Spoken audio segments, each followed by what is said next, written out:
ഇപ്പൊ ഈ അയ്യപ്പ സംഗമത്തിന് പുറമെ സംഗമങ്ങൾ നടത്തുന്ന തിരക്കിലാണ്. ഇതിലെ ബിജെപിയുടെ സംഗമത്തിന് നല്ല ആളുണ്ട്, അതേസമയം സർക്കാരിന്റെ സംഗമം പാളിപ്പോയി.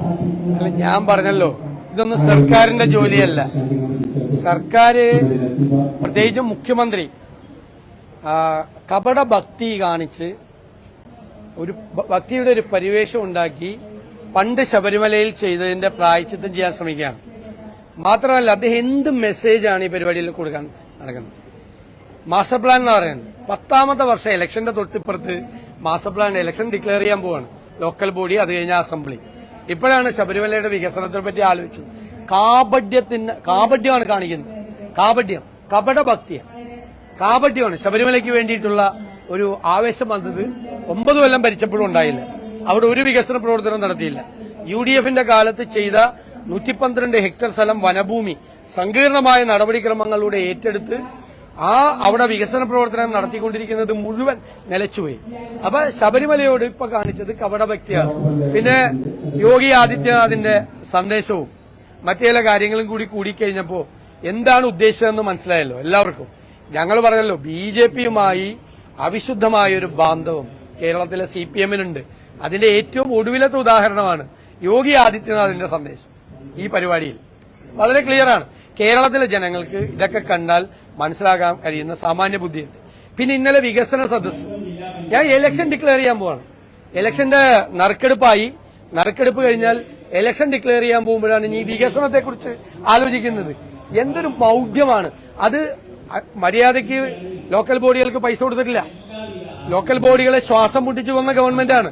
എന്നിട്ട് അവിടെ നിന്ന് തന്നെ പൈസ എടുത്തിട്ട് വികസന സദസ്സ് നടത്താൻ വേണ്ടി നടത്തുന്ന ശ്രമം, എന്നിട്ട് പ്രതിപക്ഷത്തെ പരിഹസിക്കുകയാണ്. മുഖ്യമന്ത്രിയാണ് പരിഹാസപാത്രമായി ജനങ്ങളുടെ മുമ്പിൽ നിൽക്കുന്നത്. ഇപ്പൊ കോൺക്ലേവ് നടത്തുന്ന ബഹളമാണ്.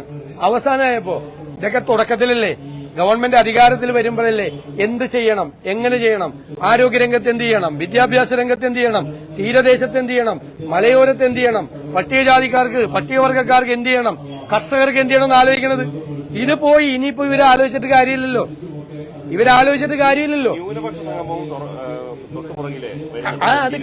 അതൊക്കെ ഈ ആളുകളെ കബളിപ്പിക്കുകയാണ്. ഇക്കണക്കിന് ഇത് എന്തൊരു കമ്മ്യൂണിസ്റ്റ് പാർട്ടിയാണ്. യഥാർത്ഥ കമ്മ്യൂണിസ്റ്റുകാരെ തലയിൽ കൈവയ്ക്കുകയാണ് ഈ കമ്മ്യൂണിസ്റ്റ് പാർട്ടിയെ കണ്ടിട്ട്. കാരണം ആദ്യം അയ്യപ്പ സംഗമം പറഞ്ഞു, അപ്പൊ പേടിയായി, അപ്പൊ ന്യൂനപക്ഷ സംഗമം. ഇനി ഓരോ മതത്തിന്റെയും സംഗമം നടത്തിട്ട് ഹിന്ദു മഹാസംഗമം, ഇസ്ലാം സംഗമം, ക്രൈസ്തവ സംഗമം. ഞാൻ പറഞ്ഞില്ല, ഇവര് തീവ്ര വലതുപക്ഷ പാർട്ടിയാണ്. ഇവരൊരു കമ്മ്യൂണിസ്റ്റ് പാർട്ടി പോലെയല്ല. യഥാർത്ഥ കമ്മ്യൂണിസ്റ്റുകാരോട് ഈ പ്രാവശ്യം UDFന് വോട്ട് ചെയ്യും. കാരണം ഒരിക്കലും തിരിച്ചു വരരുതെന്ന് കേരളത്തിൽ ഏറ്റവും കൂടുതൽ ആഗ്രഹിക്കുന്നത് നല്ല കമ്മ്യൂണിസ്റ്റുകാരാണ്. നല്ല കമ്മ്യൂണിസ്റ്റുകാർ തലയിൽ കൈവച്ചുകൊണ്ടിരിക്കുക. ഇവരെ ഇത് കണ്ടത് പ്രതിപക്ഷത്തെ വലിയ തോതിൽ മുഖ്യമന്ത്രി കടന്നാക്രമിക്കുകയാണ്. ആ പ്രതിപക്ഷം നല്ലതിനോട് സഹകരിക്കുന്നില്ല എന്നൊരു ചിത്രീകരണമാണ് മുഖ്യമന്ത്രി നടത്തുന്നത്. ഞങ്ങൾ ഈ സംസ്ഥാനത്ത് ഏത് നല്ല കാര്യത്തോടാണ് സഹകരിക്കാത്തത്? ഈ 10ാമത്തെ വർഷം തെരഞ്ഞെടുപ്പിന് മുമ്പിൽ കാണിക്കുന്ന ഈ നാടകങ്ങളോട് സഹകരിച്ചാൽ ഞങ്ങളെക്കുറിച്ച് ജനങ്ങൾ എന്ത് വിചാരിക്കും? ഞങ്ങൾ ഈ സംസ്ഥാനത്തെ ഏത് കാര്യമായിട്ട് ഇൻവെസ്റ്റേഴ്സ് മീറ്റ് വെച്ചല്ലോ, ഞങ്ങൾ അവിടെ പോയി ഫുൾ സപ്പോർട്ട് കൊടുത്തല്ലോ. വ്യവസായ വികസനത്തിന് വേണ്ടി, സംസ്ഥാനത്തിന്റെ പൊതുവായ വികസനത്തിന് വേണ്ടി മേജറായിട്ട് എതിർത്തിട്ടുള്ള ചില കാര്യമുള്ളൂ. എന്താണ് ഞങ്ങൾ എതിർത്തത്? കേരളയിൽ എതിർത്തു, ഇപ്പോഴും എതിർക്കും. കേരളയിൽ കൊണ്ടുവരട്ടെ, ഞങ്ങൾ എതിർക്കും. അത് കേരളത്തെ പാരിസ്ഥിതികമായി തകർക്കും, സാമ്പത്തികമായി തകർക്കും. അല്ലാതെ തന്നെ അതുവഴി ഉണ്ടാകുന്ന ലക്ഷ്യം പൂർത്തീകരിക്കാൻ കഴിയും. അല്ലാതെ ഇതുപോലത്തെ നാടകങ്ങൾക്ക് ഞങ്ങളെന്തിനാ കൂട്ടുനിൽക്കണം? ഞങ്ങളെന്തിനാണ് മുഖ്യമന്ത്രി പരിഹാസപാത്രമായ പോലെ പ്രതിപക്ഷം പരിഹാസപാത്രമാവേണ്ട ആവശ്യമില്ല. ഞങ്ങൾക്ക് കൃത്യമായി കേരളത്തെ വികസനത്തെക്കുറിച്ച് ധാരണകൾ ഞങ്ങൾ അവതരിപ്പിക്കും. ജനുവരി ഞങ്ങൾ അധികാരത്തിൽ വരുമ്പോൾ എന്താണ് കേരളത്തിൽ ചെയ്യാൻ പോകുന്നത്? വിദ്യാഭ്യാസ രംഗത്ത് ഞങ്ങൾ എന്ത് ചെയ്യും? ഞങ്ങൾ ആരോഗ്യരംഗത്ത് എന്ത് ചെയ്യും? മലയോരത്ത് ഞങ്ങൾ എന്ത് ചെയ്യും? തീരദേശത്ത് എന്ത് ചെയ്യും എന്ന് ഞങ്ങൾ കൃത്യമായി പറയും. കേരളം സാമ്പത്തികമായി തകർന്ന ഈ കേരളത്തെ രക്ഷിക്കാൻ UDFന് പദ്ധതികളുണ്ട്. അതൊക്കെ ഞങ്ങൾ ജനുവരി പറഞ്ഞോളാം. ജനുവരിയിൽ ഞങ്ങൾ പറയാം. ഇത് 10 കൊല്ലം ഭരിച്ച് കേരളത്തെ നശിച്ച് നാറാണക്കല്ല് പോലെയാക്കി തകർത്ത് തരിപ്പണമാക്കി ഇട്ട് ഇവര് പോവാണ്. എന്നിട്ട് പോക്കാണ് നമ്മളെ വികസനത്തെ കുറിച്ച് നമുക്ക് ക്ലാസ് നമ്മൾ ചെന്നില്ല എന്ന് പറയുന്നത്. ഒരർത്ഥമില്ല, കാപട്യമാണ് മുഴുവൻ.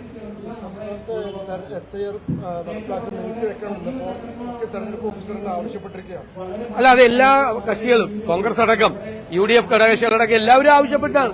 കാരണം ലോക്കൽ ബോഡി തെരഞ്ഞെടുപ്പ് എന്ന് വെച്ചാൽ ഒരു പൊതു തെരഞ്ഞെടുപ്പ് പോലെയാണ്.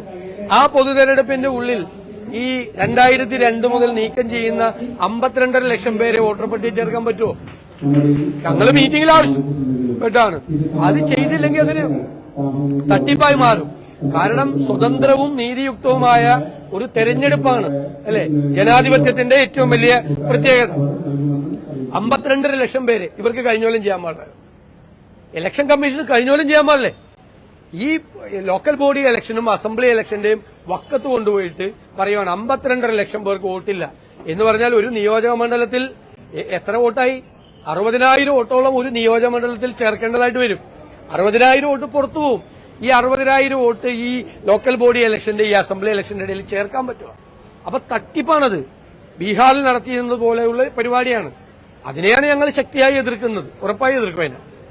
അയ്യപ്പ സംഗമം നടന്നപ്പോൾ അതിൽ BJP ലീഡേഴ്സിന് സംസ്ഥാന പ്രസിഡന്റടക്കം വേദിയിടം കിട്ടിയില്ല, അവരൊക്കെ സീറ്റ് ഉണ്ടായിരുന്നില്ല എന്ന് പറയുന്നുണ്ട്. അവരൊക്കെ താഴെ ഇരുത്തി അറിയുന്നൊരു വിമർശനം. അതൊന്നും അവര് നടത്തിയ പരിപാടിയെ കുറിച്ച് നമ്മൾ കമന്റ് പറയേണ്ട ആവശ്യം എന്താ? അവരെന്തിനാ പരിപാടി നടത്തിയത്? യോഗി ആദിത്യനാഥ് മെയിൻ അയ്യപ്പ സംഗമത്തിൽ, സർക്കാർ നടത്തിയ അയ്യപ്പ സംഗമത്തിൽ മെസ്സേജ് കൊടുത്തിട്ട് പിന്നെ ഇവരെന്തിനാ വേറെ നടത്തണം? ഇവര് വേറെ നടത്തേണ്ട ആവശ്യം എന്താ? ജ്യോതി അവരെ ഏറ്റവും വലിയ നരേന്ദ്രമോദി കഴിഞ്ഞാലുള്ള ഏറ്റവും വലിയ നേതാവ്. മറ്റേ അയ്യപ്പ സംഗമത്തിൽ ഇവരും കൂടി അവിടെ പോയിരുന്നാൽ മതിയായിരുന്നല്ലോ. അപ്പൊ എല്ലാം തേഞ്ഞേനെ. അതായിരുന്നു കറക്റ്റ്.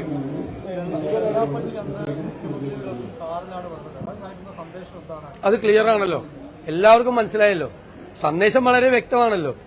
അതായത് കേരളത്തിൽ ജാതി മതസ്പർദ്ധ ഉണ്ടാക്കാൻ നിരന്തരമായി ശ്രമിക്കുന്ന ഒരാളെ, മറ്റു സമുദായങ്ങളെ ആക്ഷേപിച്ച് സംസാരിക്കുന്ന ഒരാളെ, വിജിലൻസ് കേസിൽ കൂടി പ്രതിയായ ഒരാളെ മുഖ്യമന്ത്രി ആ കാറിൽ കയറ്റി കൊണ്ടുപോകുമ്പോൾ സന്ദേശം ക്ലിയർ അല്ലേ?